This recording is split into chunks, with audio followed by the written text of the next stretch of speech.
Hi friends, welcome back to Paru Naresh recipes. నేను పారిజాత. ఇవాల్టి మన వీడియోలో పుదీనా జ్యూస్ని ఎలా చేసుకోవాలో చూపిస్తానండి. ఇది చాలా టేస్టీగా ఉంటుంది, అలాగే హెల్త్ పరంగా అయితే చాలా మంచిదన్నమాట.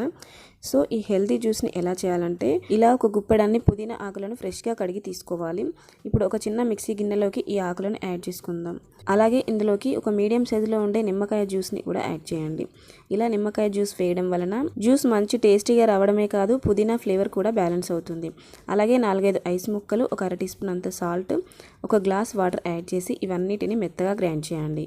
ఇలా మెత్తగా ఎక్కడా పీసులు లేకుండా ఇలా మెత్తగా గ్రైండ్ చేసి తీసుకున్నాక మీరు కావాలంటే డైరెక్ట్గా ఇలా అయినా తాగేసేయచ్చు, లేదా కొంచెం ఆకులాకులుగా అనిపిస్తుంది అనుకుంటే ఒక గిన్నెలోకి వడగట్టి అయినా తీసుకోవచ్చు. నేను ఇక్కడ వడగట్టి తీసుకుంటున్నాను. ఇలా వడగట్టి తీసుకోవడం వలన ఏమైనా పిప్పి లాంటిది ఉంటే ఈ జాలిలో ఉండిపోతుంది. అంతే. ఇప్పుడు ఈ జ్యూస్ని ఒక గ్లాస్లో 2 ఐస్ క్యూబ్లు వేసి సర్వ్ చేసుకున్నామంటే మంచి టేస్టీగా హెల్దీ డ్రింక్ పుదీనా జ్యూస్ రెడీ అయిపోతుంది. అయితే మీరు సమ్మర్లో కనుక తాగినట్లయితే ఇలా ఐస్ క్యూబ్ వేసి తాగండి, లేదా సమ్మర్ కాకుండా వేరే సీజన్లో తాగినట్లయితే ఐస్ క్యూబ్ వేసుకోకపోయినా పర్వాలేదు, డైరెక్ట్గా గ్రైండ్ చేసి వడగట్టైనా తాగొచ్చు. మెయిన్గా ఈ పుదీనాలో ఫైబర్, మంచి విటమిన్స్ పుష్కలంగా ఉంటాయి.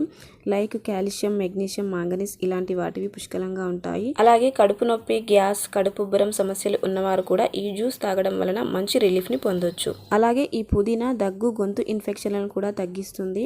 ఇలా చెప్పుకుంటూ పోతే మరెన్నో బెనిఫిట్సే ఉన్నాయి. సో మరి హెల్దీ అయిన ఈ పుదీనా జ్యూస్ని వారానికి ఒక 2-3 సార్లు అయినా తాగొచ్చు.